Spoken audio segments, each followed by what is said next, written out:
It's Whispers ASMR video. In today's video, I will be showing you how I bake a loaf of bread. I have here my ingredients.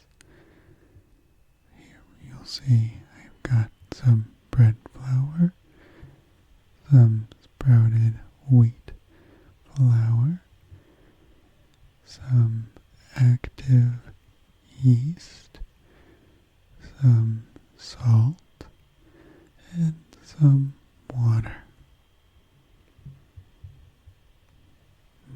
I will be putting these ingredients into their proper places. So you'll see I've combined the bread and sprouted wheat flour.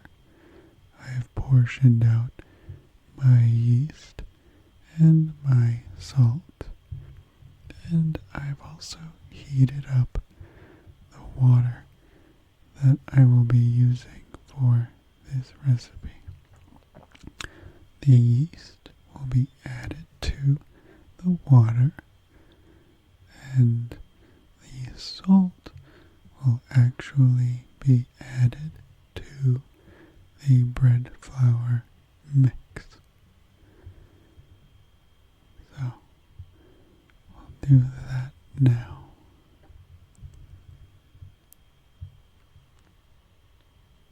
You may already notice that I've just doing a recording with my voice.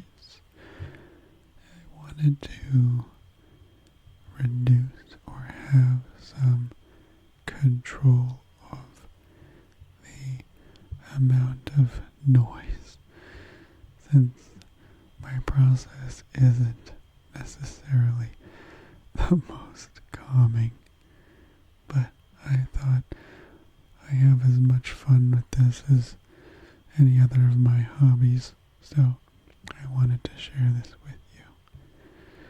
So now that I've mixed up the salt into the flour, I'm now adding the yeast into some warm water. I've heated up the water to about, I'd say, between 90 and 100 degrees. And so at this point, I'm just grabbing a spoon so that I can mix the yeast together. This process just helps it to get started and gets what I consider the yeast to get a little hungry before adding it into the flour. This process is also called blooming.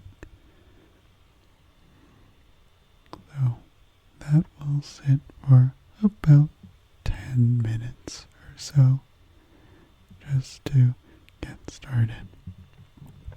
So here we are at the next phase, where I will be adding the water yeast mixture in with the bread, sprouted wheat, flours, and salt.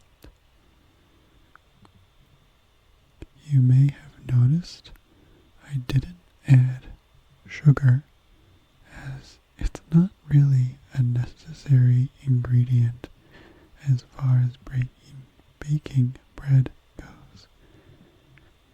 I have here my Danish whisk.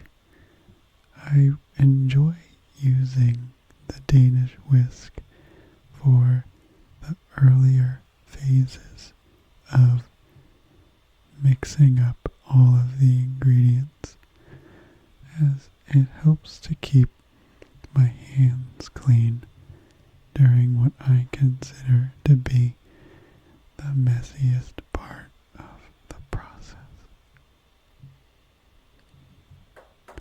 I do enjoy baking bread,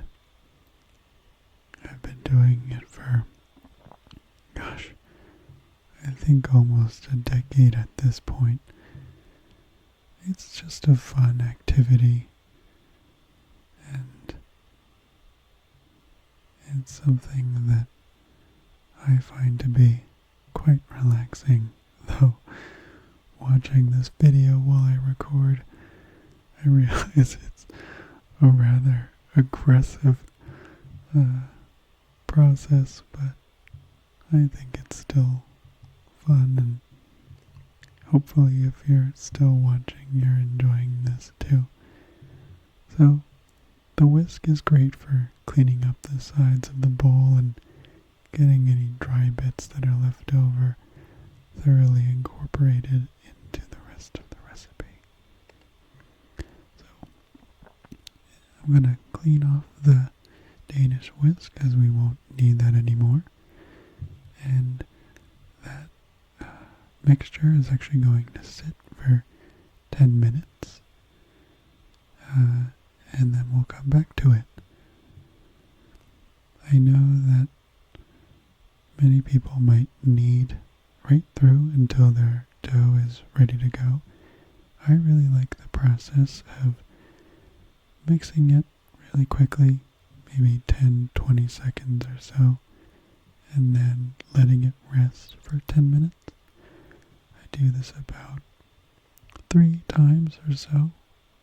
Once the dough is ready to go, allow me to say that I did wash my hands prior to this part, just in case anyone was wondering. I make sure to keep a pretty clean kitchen, especially when working with any sort of raw ingredients.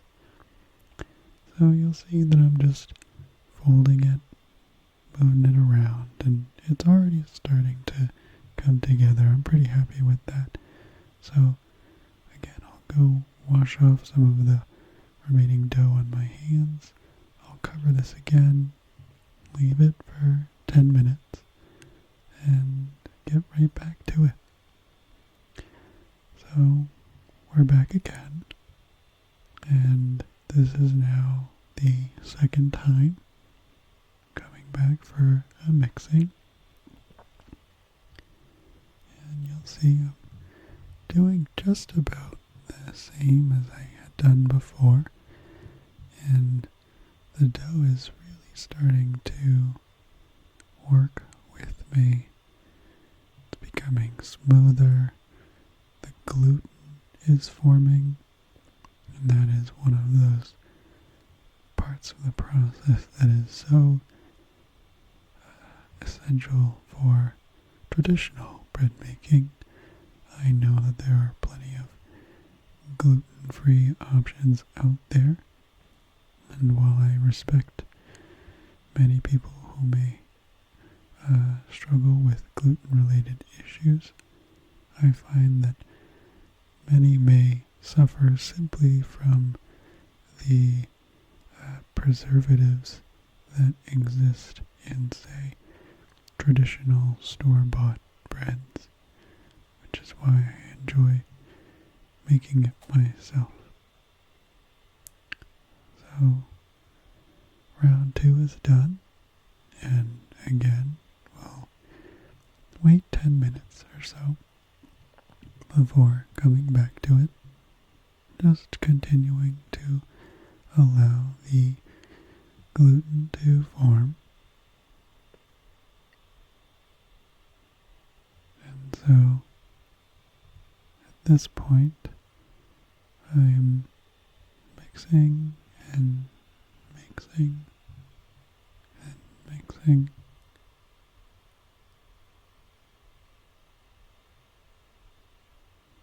Just getting all of those lovely parts together. This part I was trying to do my best to show what's called the window pane effect. Soon after I showed the camera, what I do is hold up the dough to the light on my ceiling, and should the dough stretch without breaking, you should be able to see light coming through, much like looking through an opaque window. And that'll tell you that the dough is ready to go. So I've added extra virgin olive oil to both the bowl and to the loaf. And this is mostly for sticking purposes. It could also be somewhat for flavor, but primarily just to have an easy time when the dough is finished rising, which now at this point we will let rest for about 90 minutes. Allow that to come to a lovely rise, and hopefully the video does it justice, where you can see now that the dough has risen pretty significantly, and my favorite part, get to knock out all of the air that's been incorporated into the dough. And this is the process of fermentation that we call the rise during the bulk fermentation that is the first rise. The yeast, as it starts eating away at the gluten, will form air pockets, which give bread its lovely soft texture when finished. But in this bulk fermentation, we knock back the air just to get some structure back and integrity back, and the process will actually repeat itself in the second rise. So now I'm just doing a process that's called slap and fold. It's just a process of, again, continuing to knock the air back. You can see the loaf is cooperating quite nicely. You may also notice how little flour I use. I don't really find flour at this point all that necessary unless I was working with a considerably wet dough. Since this is a sandwich loaf, it's not as sticky and wet as, say, making a focaccia bread, which tends to be far more, well, let's just say not plump like this loaf. At this point, I'm just using a dough scraper to shape it into the desired shape that I'm going for. And I've got a pre-buttered tin ready to go here. So just doing some final touches. I'm happy with the shape, and that'll go right on ahead into the loaf tray.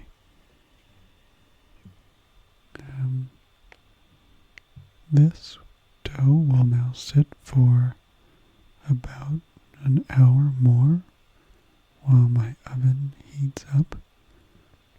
The next part isn't particularly exciting after this, so I decided to omit it. But the oven will heat up.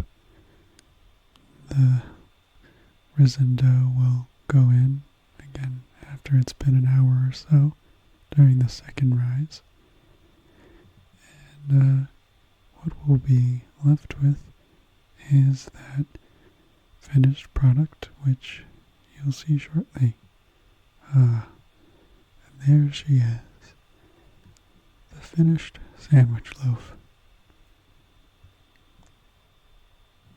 And you can see I've got my oven mitts on. This thing came fresh out of the oven, so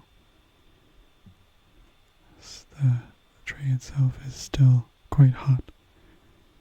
And I'm just using a metal dough scraper to loosen up the sides so that making sure that nothing got caught.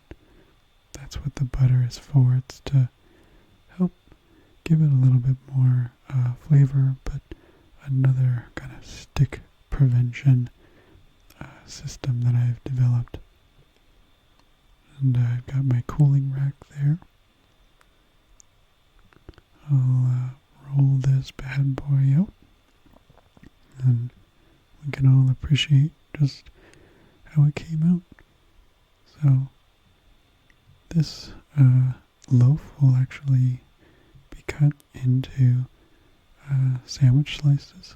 I do have a sandwich slicer not shown, but perhaps for another video in the future. Well, I hope you've enjoyed this video, and if you've stuck with me this far, I thank you for watching, and I hope to speak with you all real soon. Until then, good night.